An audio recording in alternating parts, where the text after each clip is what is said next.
салом занҳо ва хоҳарони азиз, умедворам ки ҳамаи шумо хуб ҳастед, тансиҳат ҳастед. Дар навори имрӯза мехостам оиди буриши қайсарӣ яъне кесарево сечение дар кадом ҳолатҳо тавсия дода мешавад, ба киҳо тавсия дода мешавад ва чӣ манфиату бартарӣ дорад ба шумо маълумот диҳам. буриши қайсарӣ яъне кесарево сечение ин як намуди ҷарроҳӣ мебошад ки бо воситаи он тифлро аз дохили бачадон берун мебароранд. дар тамоми дунё қариб ки 15% занҳо тавассути буриши қайсарӣ тифлҳои худро ба дунё меоранд. вале солҳои охир бошад, бисёриҳо кӯшиш мекунанд ки маҳз тавассути буриши қайсарӣ фарзанд ба дунё биёранду аз таваллудкунии табиӣ даст мекашанд. аммо гумон намекунанд ки буриши қайсарӣ метавонад ки ба ғайр аз фоида овардан инчунин ба организми зан зарар низ расонад. дар кадом ҳолатҳо буриши қайсарӣ тавсия дода мешавад ба зан? якум ин вақте ки зан гирифтори баъзан намуд бемориҳое аст ки ҳангоми таваллуд кардан ба организмаш зарар мерасонад, ба монанди фишорбаландӣ, чунки ҳангоми фишорбаландӣ метавонад ки фишори хуни зан аз ҳад зиёд баланд шавад ва ҳам ба системаи асаб ва ҳам ба системаи дилу рагҳо, ҳам ба тифл метавонад ки зарари ҷиддӣ расонад. дуюм бемории қанд яъне диабети қанд. ба чунин занҳо низ тавсия дода намешавад ки бо тавассути табиӣ таваллуд кунанд, яъне буриши қайсарӣ тавсия дода мешавад. сеюм ҳангоме ки зан гирифтори бемориҳои ревматоидӣ аст, яъне зан гирифтори бемории ревматизм аст ва чунин беморӣ ба системаи дилу рагҳои зан зарар расонида бошад, тавсия намедиҳад ки худаш таваллуд кунад. чорум ҳангоме ки зан гирифтори бемориҳое мебошад ки тавассути алоқаи ҷинсӣ мегузарад, ба монанди вируси норасоии масунияти одам, яъне спид, сифилис, гонорея, баъзе намуд гепатитҳо. чунки агар зан гирифтори чунин бемориҳо бошад, эҳтимолияти ҳангоми худаш таваллуд кардан ва ба тифл гузаштани ин бемориҳо зиёдтар мешавад.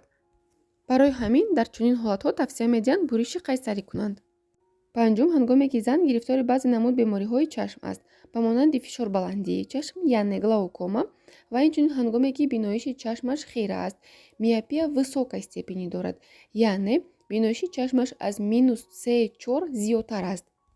тавсия дода намешавад ки худашон таваллуд кунанд, яъне буриши қайсарӣ тавсия дода мешавад дар ин ҳолат. занҳое ки биноиши чашмашон на он қадар хира ҳастанд, яъне миопия -1, -2, -3 доранд, метавонанд ки бемалол худашон таваллуд кунанд. ё ин ки занҳое ки лазерная коррекция зрения кардагиянд, яъне биноиши чашмашонро беҳтар кардагиянд, агар аз байни ҷарроҳӣ кардашуда 1 сол гузашта бошад, метавонанд ки худашон бемалол таваллуд кунанд. ба ғайр аз бемориҳои асосие ки дар боло номбар карда шуд, боз ҳолатҳое аст ки ба зан иҷозат намедиҳад ки худашон таваллуд кунанд. ба онҳо дохил мешаванд фарбегӣ. агар ки зан гирифтори вазни зиёд дошта бошад, дар он ҳолат иҷозат намедиҳанд ки худаш таваллуд кунад. дуюм ҳангоме ки устухонҳои кос хурд аст, яъне андозаашон хурд аст. устухонҳои косро танҳо табиб-гинеколог бо ҷадвали махсус метавонад ки ҳисоб кунад ва дар он ҳолат ба шумо бигӯяд ки коси шумо хурд аст ё ин ки не. сеюм ҳангоме ки дар зан рубец наматки дида мешавад, яъне пеш аз ин ҳомиладориаш бо буриши қайсарӣ анҷом дода шуда буд, аз ҳамин рӯ бори дуюм низ тавсия медиҳанд бо буриши қайсарӣ ҳомиладорӣ анҷом дода шавад. чорум ҳангоме ки тифл дар батни модар, яъне дар бачадон бо поёҳояш истодааст ё ин ки якпаҳлӯ истодааст, яъне бо сар таваллуд намешавад. дар ин ҳолатҳо низ тавсия медиҳанд ки буриши қайсарӣ анҷом диҳанд. панҷум ҳангоме ки платсента бениҳоят поён ҷойгир шудааст ва ҳангоми таваллуд шудани тифл бо роҳҳои табиӣ метавонад ки аввал платсента канда шавад ва хатари аз ҳад зиёд хунравиро зиёд мекунад, инчунин хатари нафастанг шудани тифлро зиёд мекунад. аз ҳамин рӯ тавсия медиҳанд буриши қайсарӣ анҷом диҳанд. шашум ҳангоме ки тифл вазнаш аз ҳад зиёд аст, яъне аз 4-5 кило зиёд аст. ҳафтум ҳангоме ки тифл дилзанияш номунтазам аст дар батни модар, яъне дилзанияш сустар мешавад. ҳаштум ҳангоме ки обҳои дохили бачадонӣ ё ин ки обҳои назди тифлӣ ҳамааш рафтанд ва дардҳои таваллудкунӣ умуман нест, дар ин ҳолатҳо низ тавсия дода мешавад ки буриши қайсарӣ анҷом диҳанд. ба ғайр аз ин буриши қайсарӣ мешавад таъҷилӣ ва нақшавӣ, яъне экстренӣ ва плановӣ. дар ҳолате ки занро ягон чиз безобита намекунад, зан гирифтори бемориҳои музмин, яъне хронический аст, дар он ҳолат тавсия медиҳанд буриши қайсарии нақшавӣ анҷом диҳанд. вале ҳолатҳое аст ки ҳангоме ки занро фишорбаландӣ аз моҳи 6-7 ҳомиладорӣ азоб медиҳад, хатари гирифтори эклампсия, преэклампсия зиёд мешавад.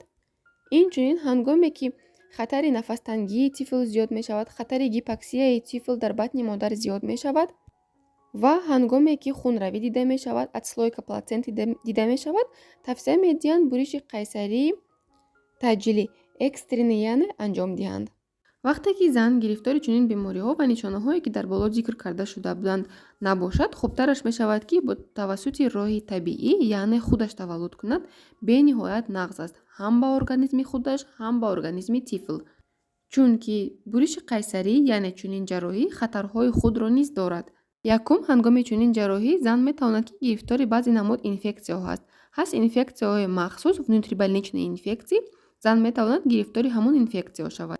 дар организми зан метавонад ки воспалительный процесс яъне илтиҳоб пайдо шавад. хатари хунравӣ дар зан ҳангоми чунин ҷарроҳӣ бениҳоят зиёд мешавад.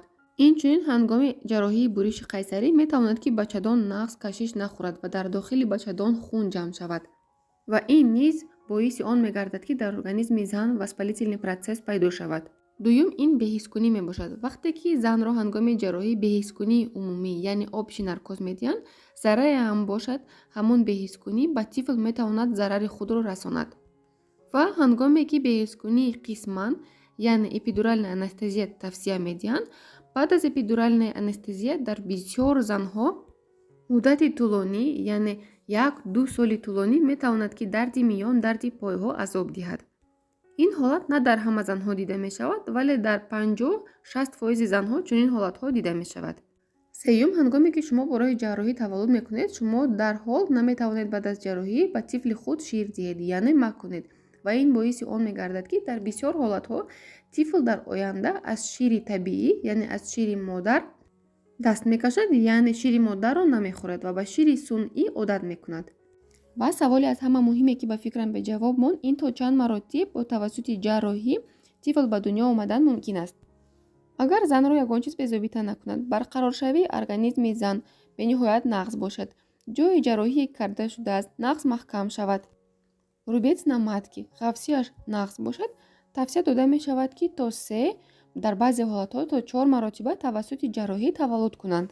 чунки то чӣ қадар ҷарроҳӣ зиёд шудан гирифт, ҳамон рубесе ки дар бачадон ҳаст тунук шудан мегирад. чӣ қадаре ки тунук шуд ҳамон рубец, хатари даридани бачадон зиёдтар мешавад. аз ҳамин рӯ аз 4 то зиёд бо тавассути ҷарроҳӣ ин аллакай хатари бениҳоят калон аст.